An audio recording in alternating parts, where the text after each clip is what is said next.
Welcome to We're Talking Bears, week 1 of the preseason, although it's kind of week 2 for us.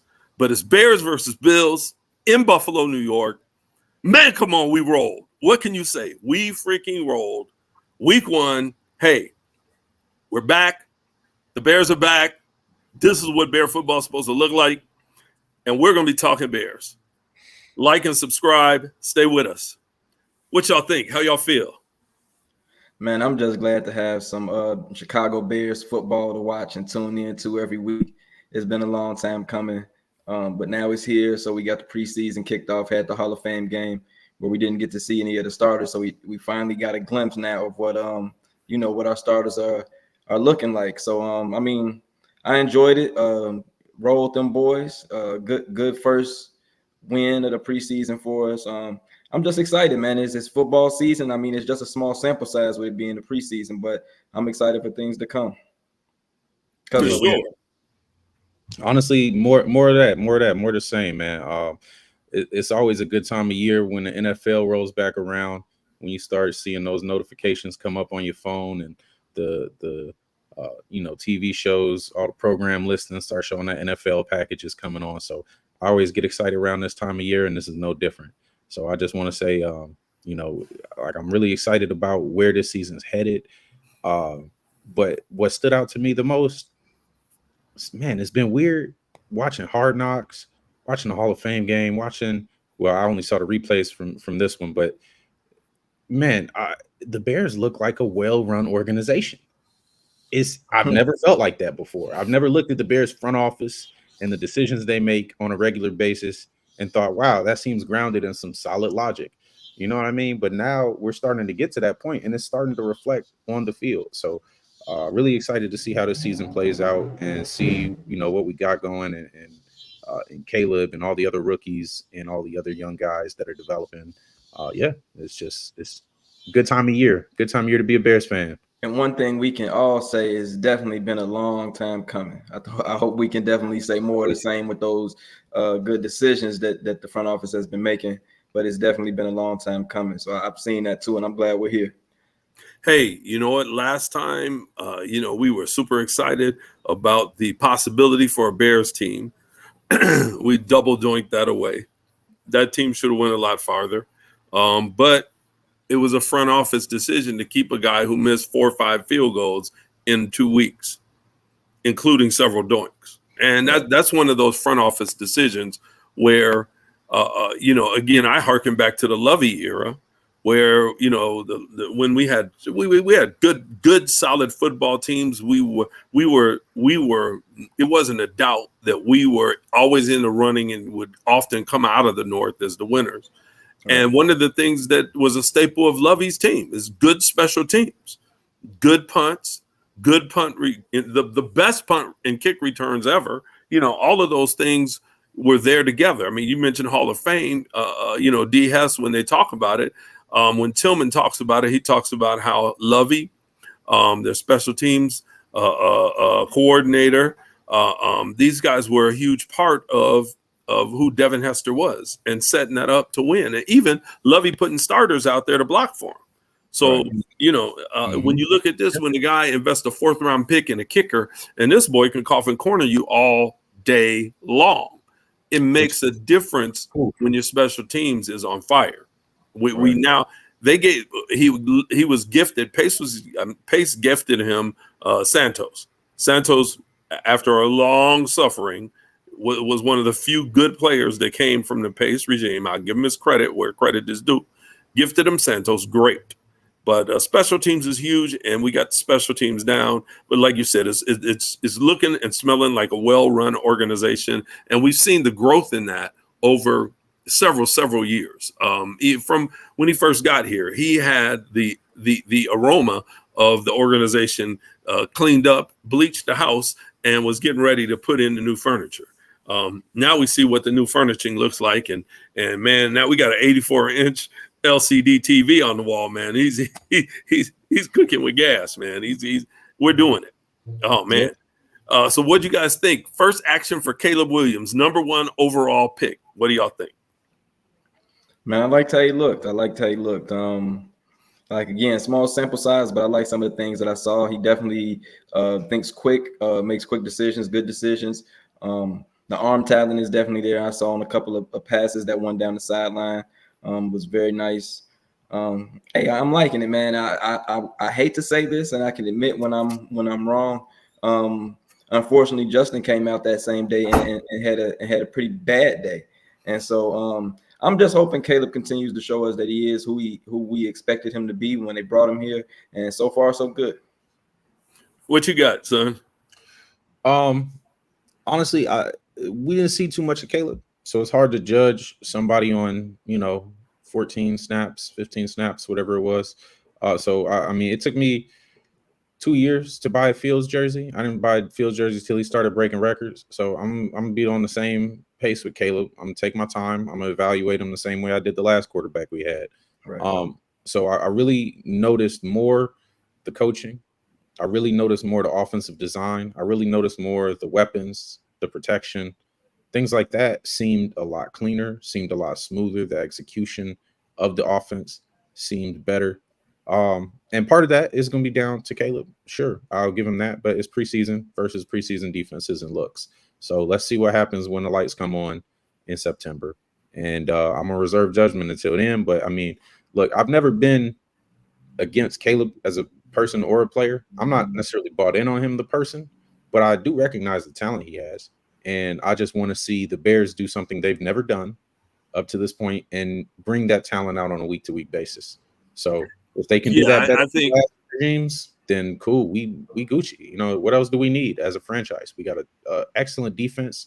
We got studs all over the field now, thanks to Ryan Poles. At wide receiver, we have probably the best wide receiver core in the entire NFL. So I mean, we got all the tools to do it. Let's just see it get done. So really, it's on Flus, it's on the coaching, because you can't really look at a rookie quarterback and be like, oh, the struggles of the team are now because of him. Like, that's not fair to the rookie. They were saying that on Hard Knocks. It was Nick Saban. It was like the expectation is what kills most of the quarterbacks that come through, not necessarily the pressure or the actual X's and O's of what they have to do. Is really how much pressure is the outside media and obviously they all of Chicago. They have their own bubble and social circle and things like that. How much pressure is that putting on them? How much pressure are they putting on themselves? And how do they handle that pressure internally as a person? That's going to determine more of whether Caleb succeeds or fails, I think, than anything else. So really what it comes down to is, can these coaches that we brought in, we put together the best coaching staff I've ever seen the Bears put together. Absolute great coaches, universally regarded well in every position, kind of except head coach. But Flus, we've seen him kind of be up and down and whatnot. So let's see if we can get some good coaching out of Flus and some 2-minute drills and situational football. But I think we can do it. I'll give Flus a lot of credit on his leadership, because he didn't lose this team when we were stacking losses. They stood behind him. He didn't lose his confidence to make decisions when we were stacking losses. And then in the end, his decisions turned out to look pretty doggone good once we had the right pieces in place. Montez Sweat, and I mean, that was a huge difference. That additional pressure just set his defense on fire, and just the attitude I think Sweat brings. He had been in Washington. He knew what quality players were standing in the room with him, and he wasn't going to accept losing anymore. But as far as what you said with Caleb, some certain things that I really like. His pocket presence was in this game. Who knows? Like that, the screen to DeAndre Swift was absolutely the best play I've seen a rookie make in I don't know how long. I mean, literally the pocket presence to just wiggle a little bit when you have blitzers, and there's massive penetration on that play. Right. Again, so I'm kind of agreeing with you. No offense to our boy. It's not, I'm not going to blame Fields for all that he's went through. I think I'll stand forever and say he was a better player the year he came than he is today. And that's on the team. Because guess who else was? Trubisky, who we saw. Better player the year he showed up than he is today. That's on the team. They broke those guys with a lot of foolishness. But, you also there's that thing that maybe Caleb developed from not being behind a great line in college is, hey, how much can I do before I'm going to get murdered? And, how do I get this ball out? He snuck that ball out so crazy to Swift. I was amazed. And you could see when he ran out the back, when the pressure built inside, he knew when to take off. He didn't take off too early. He didn't take off too late. And he got the ball way away from the defensive lineman. So he didn't get a strip sack on his way out. And there were a couple of things I was like, that doesn't look rookie-ish, that he did in the pocket. Obviously he's got arms. Let's be honest. Every doggone quarterback that hits the NFL has arm talent. People were talking smack about Brock Purdy. They still do with 4,000 yards. If you made the NFL, you got arm talent. Let's cut the BS. Now, does that mean you could throw the ball like Randall Cunningham, 76 yards in the air? No, not very few human beings can do that of NFL quarterbacks, right? But if you made the NFL, you got arm talent. You could throw the pill, right? You're not a starter if you can't throw the pill. That's just a stupid sentence. So, but that little stuff there that just wow, those things I did take note of. Who else stood out to you guys? Booker. Booker. Yeah. Booker is a dog. Woo! Booker is a dog. We got us. We got us. That dude was absolutely destroying offensive linemen. Like if we line him up across from Sweat with Dexter in the middle and Billings, man, that's a nasty. That's look good too. Yeah. And I've already seen more from Booker than I have from Dominique Robinson in 3 seasons. Yeah, now Robinson looked good in the Hall of Fame game, but I agree with you. Booker is probably eclipsed Robinson already in two starts. He's just a grown man. Like that's just what pops off the tape when you look at him. Like he's young, but he's a grown man. Motor.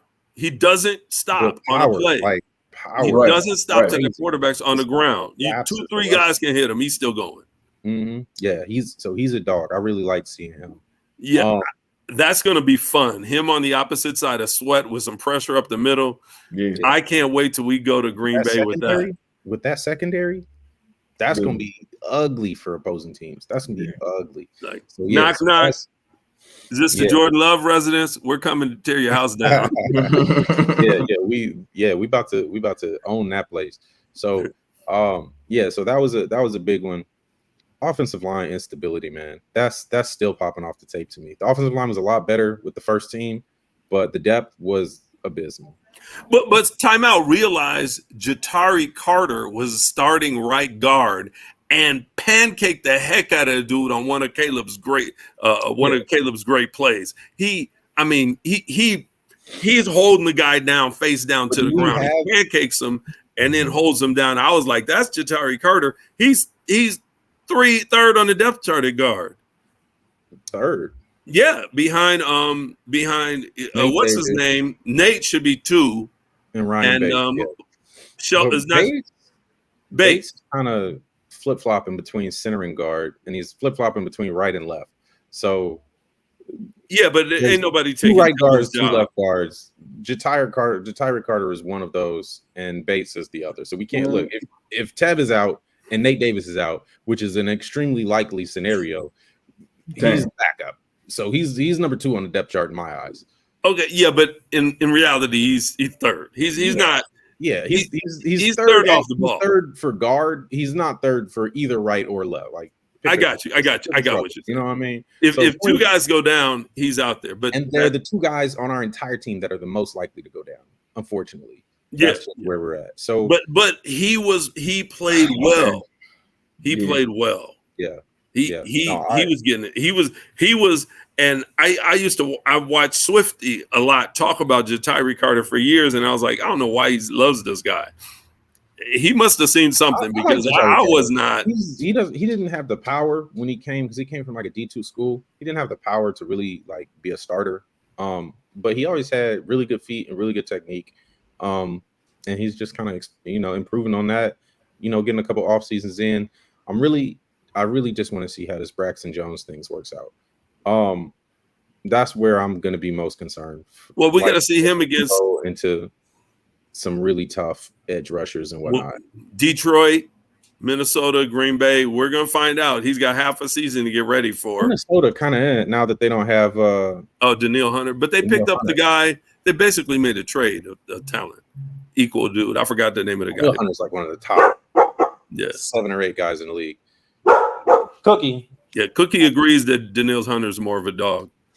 Yeah, clearly. Right. So what do you think, Souls? Who did you like out of this game aside from Caleb? Caleb Book. I mean, I liked a lot of what I saw, man. I'm not gonna lie, I didn't see the entire game in its entirety.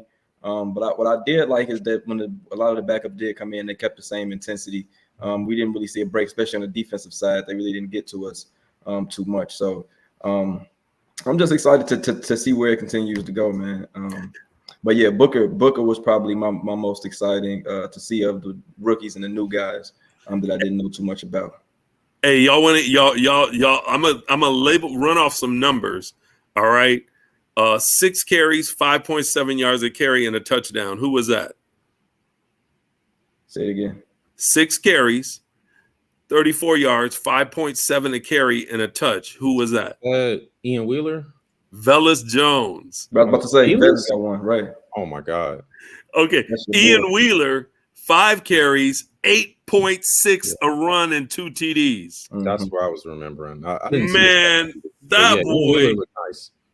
This is how I felt about Ian Wheeler. I felt like he kind of was split between as a walk-on. This may be my only NFL time ever. I'm getting in the end zone. Right. That's the way he looked. He was just like, I'm getting in that end zone. And because he did, this is not his only NFL game ever. Right. We will see more of him. And if we don't, I'd be afraid to put him on the practice squad. Yeah, but somebody runs like that.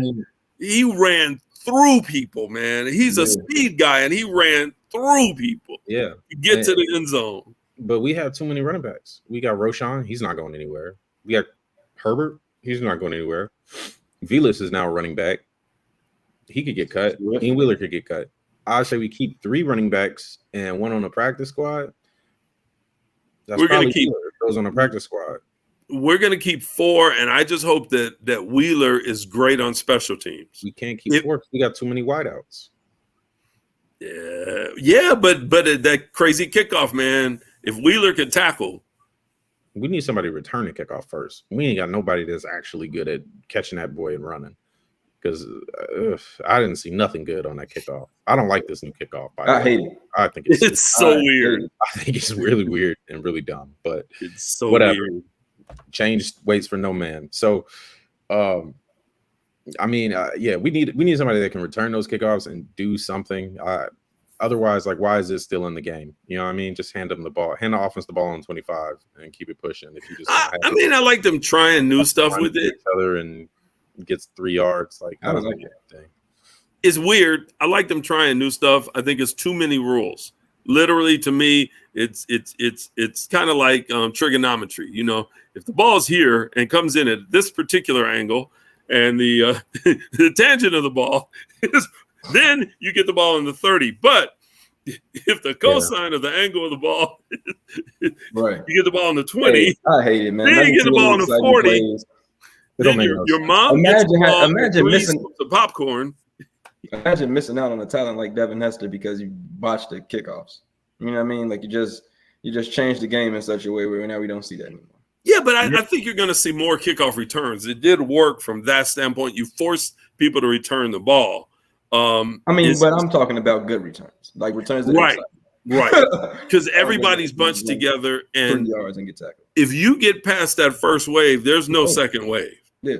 So so if you get past the first wave, like that's a touchdown. So that part of it, they should have allowed a couple people to be back.